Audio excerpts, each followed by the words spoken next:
If you've looked at the price of certain Pokemon cards and you've gotten confused on how anyone could actually buy those at the moment, well, then you're not alone. And that's why in this video, I want to go over the 4 essential tips when collecting Pokemon cards that can save you money, along with how to build a Pokemon portfolio of sorts. Now, if you're new here, I just want to say welcome to the channel. My name's Phil and I've been making content around Pokemon cards and collectibles for around 2 years now. And my main focal point is to ensure you actually level up when watching my content, not just with Pokemon cards, but all other areas of your life, because I do think there's a lot of connections with collecting and how it plays out in life in real time. It's actually really interesting when you kind of look at how Pokemon cards and collecting, and you can make these little connections with life. It's an incredible area. Because one of the most challenging things about getting into Pokemon collecting right now is how easy it is to feel pressured to spend big money to kind of compete with everyone. You'll see people showing off crazy priced cards. And if you don't own what they have, then you might suddenly feel like, oh, you're not that serious about collecting, because you're only serious if you're buying these super expensive items. But the first tip I really want to talk about is don't get sucked into the competition. Collect at your own pace, because you have to collect on your own terms. Not everything what people say online is hard truth. And I can give you even real examples of this. So, after a few years in this hobby, my collection has actually grown a lot in value, and that's just by the natural time in this hobby. Though, if I wanted to, I could totally spin that into some high roller story for everyone on my channel. I could flex my Lost Origin, Chilling Reign, and Fusion Strike booster boxes, and even the Crown Zenith ETBs I own. And I could tell newcomers to enter, I could be like, oh, I dropped $2,000 on all this because, that's what someone that really collects and knows where the future of the market is gonna do. And I could sell a story about that. Now, the reason why this would work is because collectibles are very ego-driven, and people love to sell you a story because there's a high level of competition that's kind of entwined with all of this. And honestly, if I did say that I dropped $2,000 on those sealed products, some people that, entered the hobby would believe me, and they'd get the wrong message, and they'd be like, this Phil guy on channel, yeah, he's got a decent following. He seems like he knows what's up. Oh, he seems like a good guy. I guess that's what I need to do as well. But the reality is, and this is the actual story, I bought Lost Origin and Chilling Reign both for 130 US. I bought Fusion Strike for 160, and my Crown Zenith ETB was purchased for $40 during a sale period. And the way it climbed in price is all by me just waiting it out. So even though the market prices of those products I own right now seem insane, I bought them for very cheap. And I kind of really was intentional about buying them for a low price, and I just waited. And I didn't actually overspend anything to get those products in my collection. But of course, I could sell you a story that I was paying high prices and that I'm a real high roller. Because the key lesson and learning point about Pokemon cards and collectibles is to not get sucked into what you see or the stories you hear online, because a lot of people's collections have grown because of crazy hype waves, and they were very patient. So, if you're buying Pokemon cards now, you can also just buy during sales, or you can find opportunities and you can wait it out, because ego is so big in this hobby, and it naturally attracts characters who like to show off. And you're gonna see people try to exaggerate their accomplishments. That's why I really believe if you're building a Pokemon collection, focus heavily on going at your own pace in terms of building on your own budget, because it does take time. And that's me just being very honest with all of you, because I see it so much, man. People will show crazy PSA 10 slabs, or they'll post it in forums. They'll do everything that they want to do to sell you a story, and then people who are collecting, or they enter, they're like, wow, man, that guy's collection's insane. Why is mine not like that? Well, dude, probably the magic ingredient that you're missing is that you just haven't been collecting for long enough, because you can buy cards for, real good prices. And if you wait it out, it's likely that from 4 or 5 years from down the line, you're going to have an insanely expensive collection. But if you just enter now and you're trying to catch up with people online, some people have been in this game for, 5, 6, 10 years, and they've bought for dirt cheap, but they're selling a story of their collection's worth. How do I do that? Oh, if that person's got a collection of that value, that means they spent that much money to get there. No, it's very unlikely they did that. Take it from me, like me, I bought at very cheap prices and I just kind of waited it out. And I'm not gonna flex to any of you saying, hey, look at my crazy expensive collection, because it's a lot of BS, right? Because I just bought on sales, dude. I was that guy, coupon Phil. I was actually buying cheap prices, dude. So, I'm not gonna sell you a story that my collection is worth an insane amount of money and I bought it for that price, because it's not the case. I was actually being kind of cheap about it. Now, the second tip is to get a hobby outside of Pokemon collecting. Now, this is interesting because in terms of hobbies and and, Pokemon cards in general. I always feel that they should take up a portion of your hobbies rather than being all of your hobbies, right? And the main reason for that comes down to cost. And Pokemon cards should never be this all-encompassing thing that you care about. You should have like different hobbies to kind of separate it. I mean, for example, a big thing I love is video games. And I always find gaming to be far more cost-effective than collecting trading cards, especially for the hours of entertainment you can get. And I also find health and fitness are very important pillars. So, you can have a gym membership or you can even buy gym equipment. Because one area that really can become problematic is if your own kind of hobby, and the main thing is Pokemon cards, I always think, and like, I know this is just kind of like, take the figures like an arbitrary figure right now, but like if you had hobbies and you had like, let's say a pie chart, right?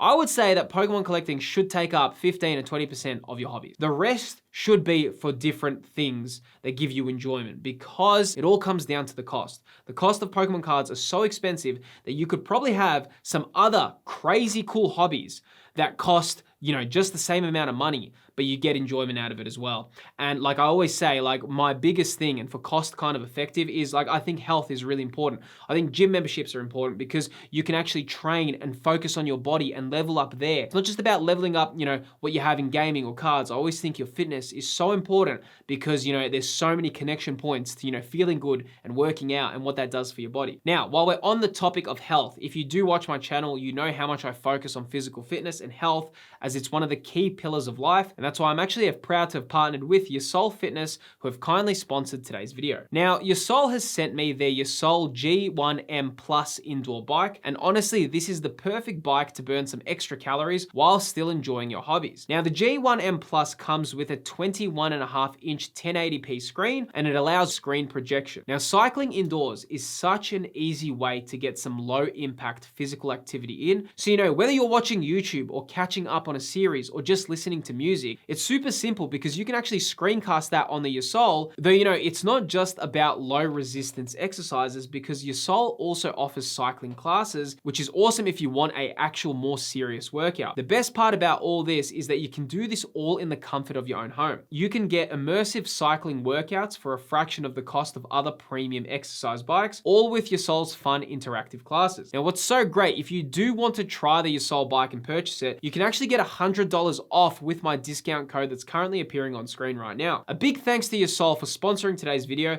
along with putting a big focus on health. You can find all the details in the video description. Now let's get back into the video. But as I was saying, right, having hobbies outside of the TCG is really important. And I actually see that people make Pokemon cards and trading cards too much of a primary hobby within their kind of, hobby circle pie chart that I was speaking about. Like I said, it's much better to have hobbies that take a little bit more priority than Pokemon cards, because they can become very much all-consuming, especially when we're going through hype swings and, you can see your collection start climbing in price, and, it can get pretty addictive, okay? So that's why I think a very important tip is just spread your hobbies out. Now, the next tip to save money is avoid the fear of missing out, or FOMO. Now, there's actually a very unique psychological link with FOMO. And that is that we're very more likely to experience FOMO if we are unsatisfied in other areas of our life. Meaning we are more likely to want Pokemon cards or materialistic things if things aren't working out so much in other areas of your life. So maybe your job is frustrating you. Maybe you're unhappy with your relationship, or maybe there's something that you're dissatisfied with, okay? And then that actually makes you become more susceptible to FOMO. So, a few years back, there was a time in my life where I was like feeling pretty down, okay? Huge weight gain, very unhappy with where I was in life. I just generally was all over the place. Now, during this time, I actually noticed that my spending habits on Pokemon cards increased dramatically during this time period, okay? I'd be buying new sets, pre-ordering everything, and just spending way more than I usually would on any other hobby. And a big thing that I learned is like monitor your general life when you're buying cards, because you don't want to just buy for the sake of it. And don't think I'm telling you this like I'm sitting on an ivory tower looking down on you and saying, hey, don't do that, because none of this affects me. I've actually lived through this myself. So I just want to, be honest with you all that, if you're unfulfilled in other areas, you can actually spend a lot more on Pokemon cards because of unfulfillment. Take your time, because life goes on, things move forward, and buy what you want rather than out of fear or the fact that you might miss out. Like I just said, the reason I'm saying this is all because of my own lived experience. And,